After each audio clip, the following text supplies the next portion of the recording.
All right, everyone, welcome back. I got an awesome guest today, Brandon Phillips, U.S. Navy veteran and author. Brandon, how you doing? Doing all right. Good, man. Hey, thanks for coming on. I really appreciate this. I know this is kind of only your second go around to doing this podcast thing, but we're gonna hit a home run today. I know it. Yeah, I think so too. It's going to be great. Yeah.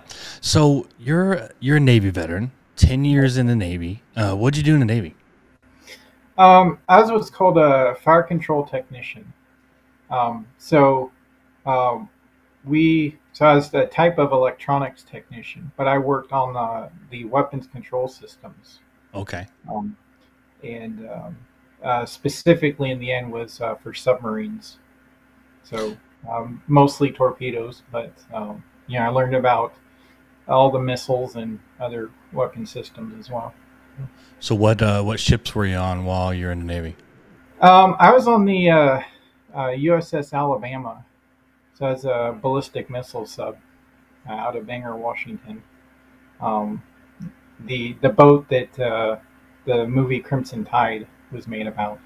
Oh, okay. Okay. So, Nice. And then which you're on submarines later on. yeah, that was a submarine. But Okay, the Alabama is a submarine. Okay, yeah, okay. Sorry, I'm an Air Force guy, so excuse my ignorance. We don't know nothing no, it's about boats. okay. No, try and do the best for my end as well. So, So you're on the Alabama the whole time? yeah, my only platform I was on during deployment was the Alabama. So I Oh, did several years of deployments, and then the last 2 years was in shipyard doing major overhauls. okay, okay. So you are a technician on the weapon systems then. So like the big Yeah. missiles. Was it a nuclear capable one? Um, so that one, I only worked on the torpedoes. That Okay, was ballistic missile capable. So those okay. are handled by the actual missile technicians. Gotcha, gotcha. Um, and it was nuclear powered as well. But the other, I learned about the conventional weapon systems like the tomahawks, harpoons, those Mm, kind of things, cruise missiles. okay. Um, what was it like being on a submarine? How long did you go on the actual sub before you guys kind of went into port and got a break? Well, it's nuclear powered, so we were our biggest limitation was food. And just with other things going on, we'd go out maybe for half the deployment, and then we pull in somewhere, San Diego or Pearl Harbor or something like that, because we always had other things going on, inspections and whatnot. But the longest deployment I did was like 89 days away from home port. But Okay. 89 but days isn't too bad, but I guess it's a little different when you don't see the sun uh, very often. well, only through Periscope. But yeah. Um, but at the same time, like I was serving during the early 2000s, so I think a lot of it was we didn't have the smartphones and the instant communications that people are used to Yeah. now that might get in the way. But um, we also worked like we were so busy, really didn't have time to think about it either, because we'd have our shifts were 6 hours on, 12 off. But in those 12 hours, you have all sorts of other fun stuff going on. There's always drills and training and maintenance, and so if you're doing it right, you're only getting like 4 hours down in a 24-hour period That's sometimes. with sleep. Yeah, and then there were the times where you're up for 36, 50 hours when Ooh, ooh, that's tough. you're at the most. Yeah, How many yeah. people were on the sub? We generally had between 150 and 200. Wow, that's a lot. Yeah, yeah. But at the same time, my boat was about as big as a World War II destroyer. So she's almost 600 foot long and 42 feet abeam. So it's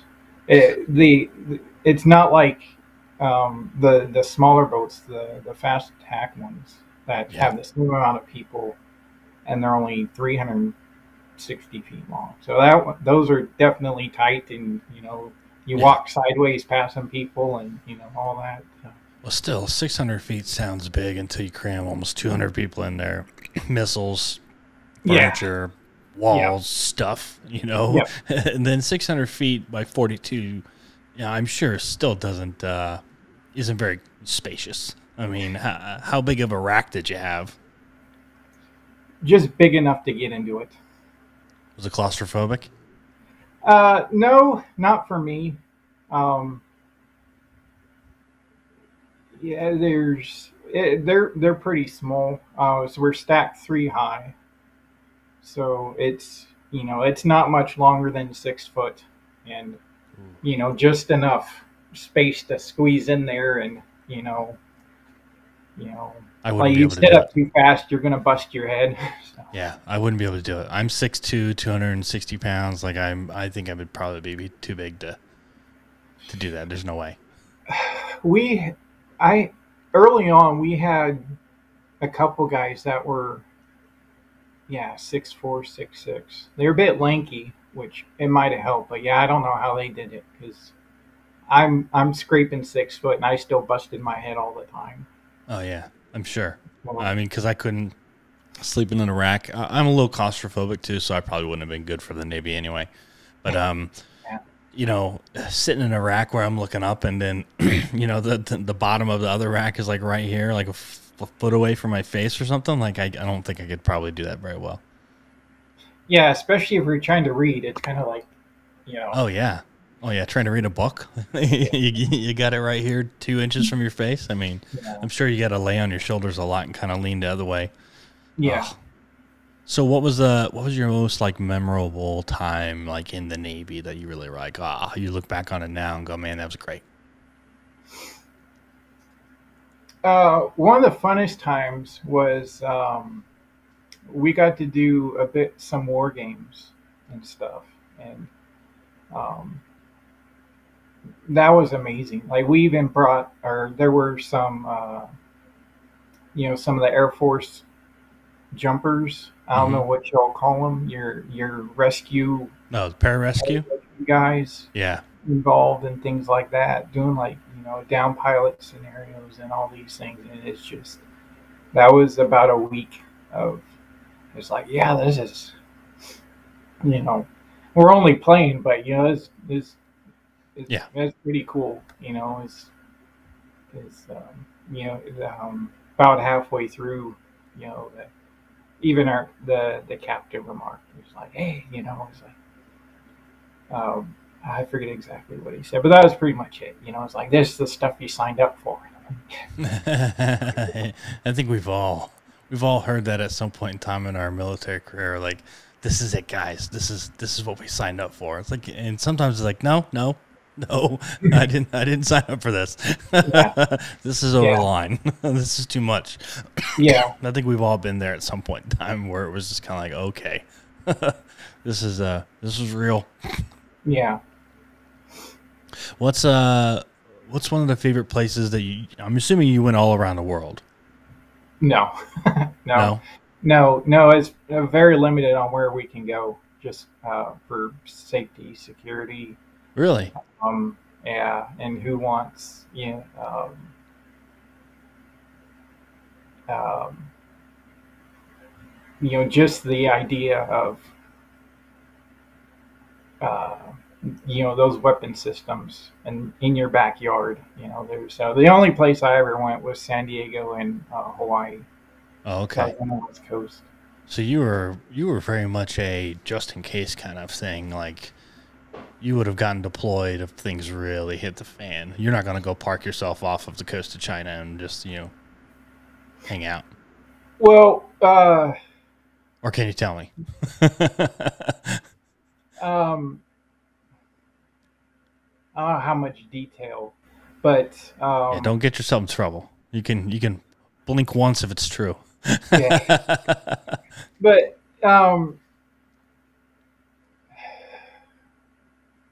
so there are always boats on deployment, um, because the Trident boats are the third leg of the MAD, the nuclear deterrence, because Hmm. you have the bombers, the land based, and then you have the Tridents, which, for lack of a better term, are hiding.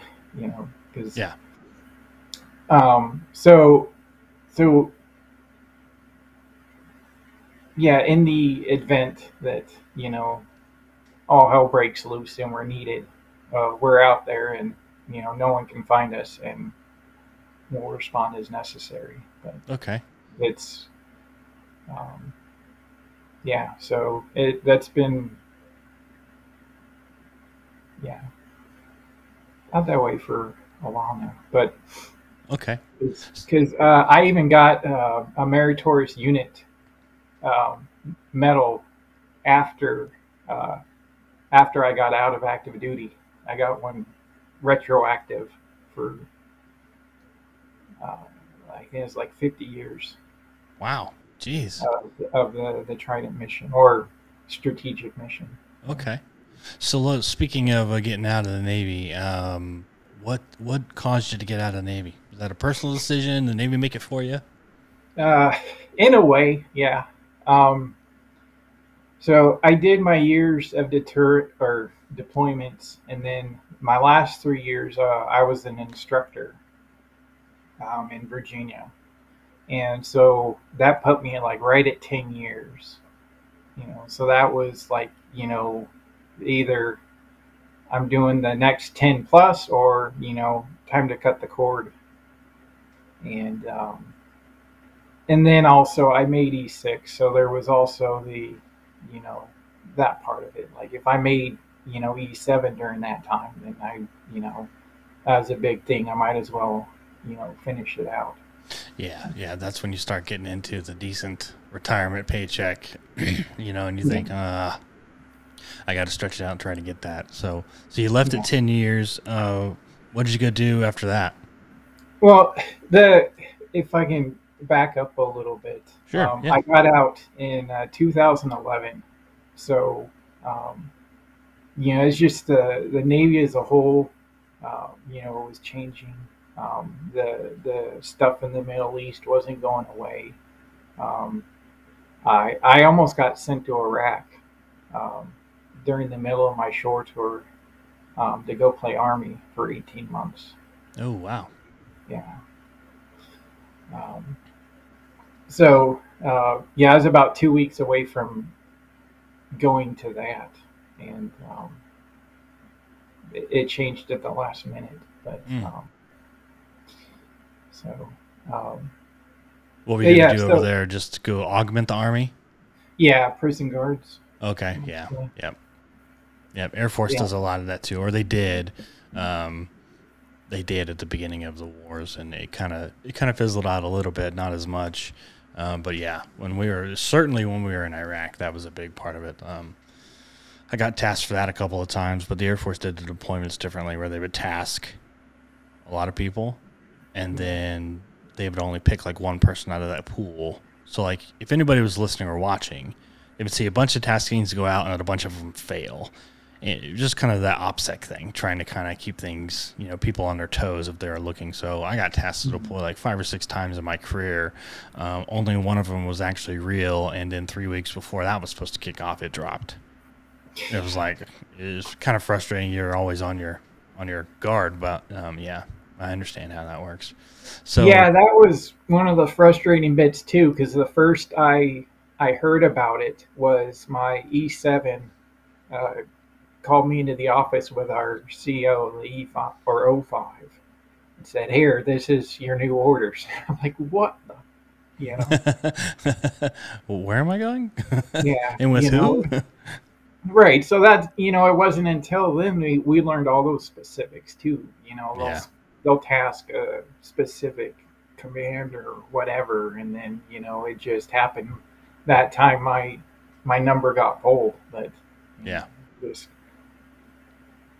yeah. I I was on a very short list. From what I was told, I was on a very short list to go to Korea or to deploy overseas, just anywhere overseas.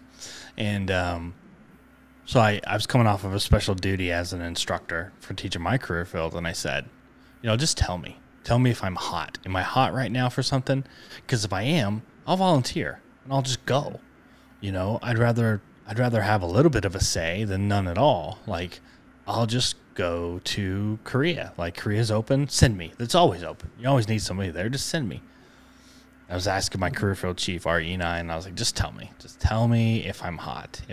Is there a list? Does this list exist? Just blink once and tell me the truth. You know what I mean? Like, don't sugarcoat it, because I'm not dodging it or anything.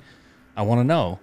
And she was just kind of like, well, I can't tell you if it exists or not. And I said, okay, fine. I don't care about the list. Am I on it? Have you seen my name associated with it before? Because if I'm just telling you, if it is, I can volunteer. I will go. I'm not pushing back. Sign the orders and send me. She was like, I can't really tell you that. And I was like, oh my God, you gotta be kidding me. Like, it's too many politics in this. I was like, you literally have vacancies over there and I'm volunteering to go. Let's send me. And they wouldn't send me. And it was the most frustrating thing. So I eventually moved the family back home to Oklahoma, and it worked out just fine. But, it was like the politics of the assignments and the deployments and all that. It's like, well, I literally was standing there plenty of times saying, I'll go, and then getting the machine to work and do it and get the right people to sign off. And it was like, why is this so hard when people actually want to go and fight and do things, and you won't let them? So, frustrating part of it. I'm sure you dealt with it as well, and know people who have dealt with it. But the military, unlike what people think, is a branch of the government. It is a machine that works on its own accord. and common sense is not applicable here. Yeah, I knew several guys that went, and even one guy who volunteered to go to like an IT gig in the Philippines. They're like, no, you can't go to that. But that one's too nice, Right? Yeah, that'd be a good deal. Oh my God! I volunteered for Alaska. I volunteered for there's a really cool deployment that I wish I would have gotten, but I didn't. I think I just lost out due to politics. But it was on the Mercy. There was an Air Force logistics position on the Mercy, and it came open, and I was like, I want to go do that. I'll go spend 6 months on a boat, driving around and doing medical aid. Like, I'd love to go do that. It'd be an awesome experience, and I just lost out on that one. It is what it is. I don't know, how sweet of a gig it would be or how bad it was. I had no idea. I just thought it sounded cool. I volunteered for it. But I knew guys who did, like in public health, they did public health deployments. And those deployments, you want to talk about cushy? That's the cushy career field to go into. Air Force public health. Because those guys, and I knew a couple of them, they would deploy to like South America, and they would go with like a team and a couple Army guys and some Air Force guys, and they would just go deploy to South America, and they would go to like random small little villages and cities, hopping along the way, or they'd go on a Navy vessel and they'd hop in different ports along the way, and they would just go render medical aid and do things like that. And they were stopping at like 5-star resorts along the way on the coast of like South America, and then coming back around back up to the East Coast of the United States. And it was like, that's not a deployment.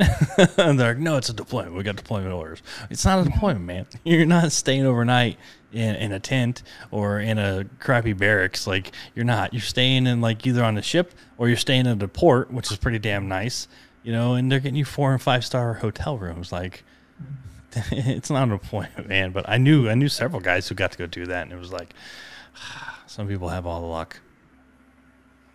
Yeah, I always heard about you got the Air Force guys in their 4-star barracks. Some of them are. I will admit, some of them are. I've seen some really nice accommodations, and then I've seen some places that looked pretty bad. That looked, a lot of people think that the Air Force dumps tons and tons and tons of money into, nice things for their people, and it's true to a degree. Like the barracks that they have the airmen in here at my local base is like 60 years old, and only been renovated one time. I mean, and we're talking cinder block walls, mold is growing. It is an Yeah. old building. I mean, it is by no means or stretch of the imagination a 5-star resort. I mean, it is bare bones. And they don't complain, but it is, for lack of better words, it is not adequate for a lot of people. I mean, a lot of people I think would say that. And But, the Air Force has this prestige bases. Like, if you go to Randolph Air Force Base down in San Antonio, it looks like a resort. You drive up to it. But it also has, AETC Command is there, so there's a 4-star there. The 19th Air Force is there, so there's a 2-star there. There's a wing there, so there's a colonel. And then there's Air Force Personnel Command is there, or Personnel Center. So that's like another 2-star. Like, there's enough brass on Randolph to where it's pretty nice. But you go to other bases, it's not the case. Yeah. Oh, that makes sense. Yeah. So, they now they do have some nice golf courses. We'll say that if you're a golf course, golf guy, there are some nice golf courses on Air Force bases. But I'm not a golf guy, so I never saw them. But yeah, the Air Force they get spoiled a little bit. Not as much lately. In the last couple of years, it seems like the budgets have been really low, and they've been forced to reprioritize, and it's not the same. Yeah, I've heard. My little brother's a warrant officer for Army CID. Okay. So he's done VIP gigs once in a while and gone golfing on all those nice courses. Mm-hmm. Yeah.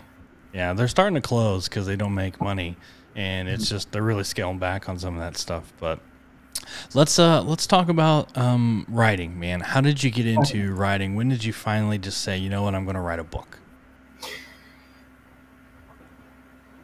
I started writing right after I got out of the Navy. So my first job was on a couple oil rigs in Singapore and Brazil.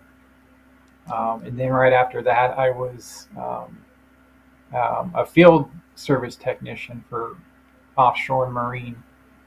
I think it was like 2014 or something. I was gone 300 days.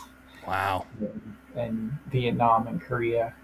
But, it's during that time where a lot of it was I was slow to the Kindle game, still very much I want my paper book. Yeah. And I would just grab, whoever, at the airport bookstore. Mm-hmm. I'd grab a couple books to read, and things like that. And it got to a point where I wasn't finding the books I really wanted to read, the ones from around the 2000s and the 90s, the really in-depth, speculative technology type stuff. Mm-hmm. So it was about that time. It was about 10 years ago. So I was fiddling away with it, and then nights and weekends, and eventually it got to a point where my wife said, it's like, you need to decide what you're going to do with this thing here, put quite a bit of time into it. And then she found a like a master class for self-publishing. Yeah. And by then I found like all the indie authors and Kindle and a lot of space opera and things like that.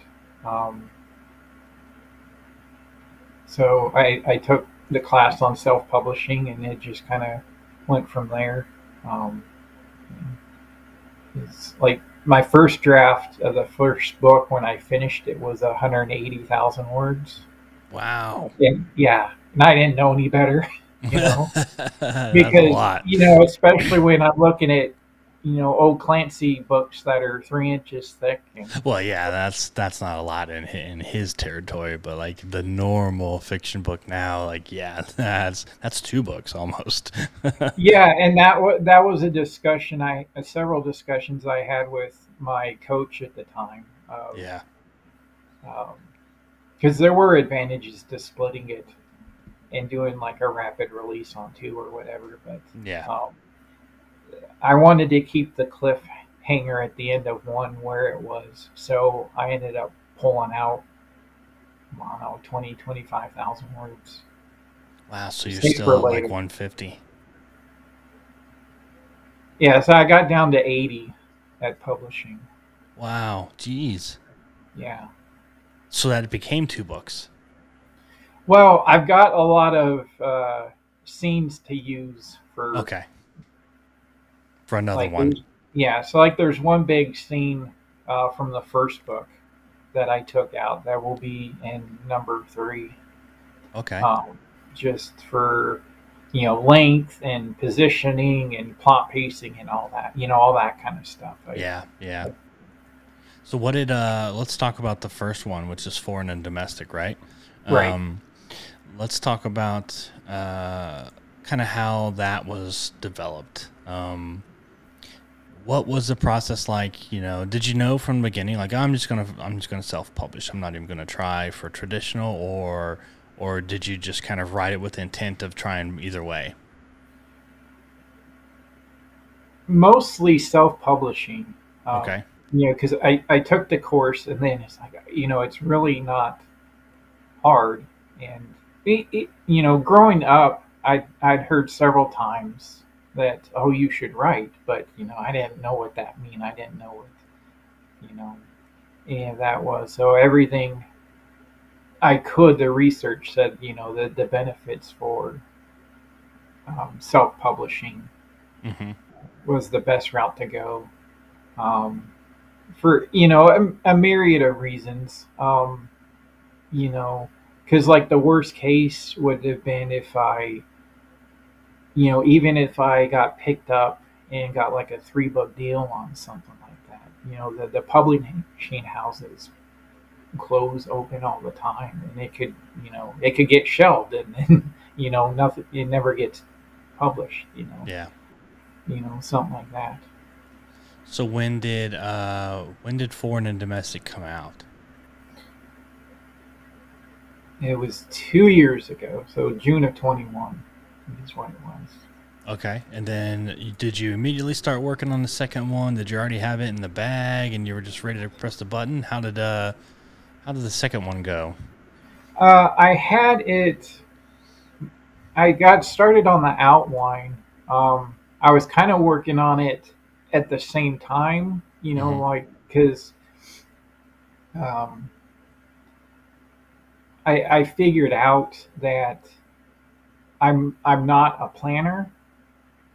So there was like one book that I completely outlined, but then once I finished the outline, it was like I couldn't write it because I know what happens. It's like, in my head, it's done. Yeah. So during foreign and domestic, I would get to a spot where I had writer's block or something else. So I go to this other one and work on outline or a chapter, and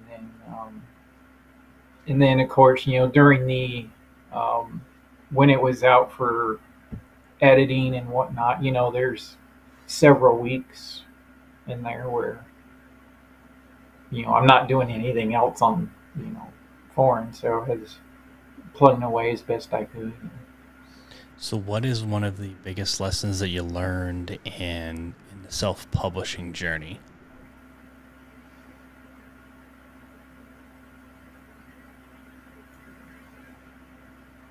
Well, I think it doesn't just apply to the self-publishing, but any self-business or any like um,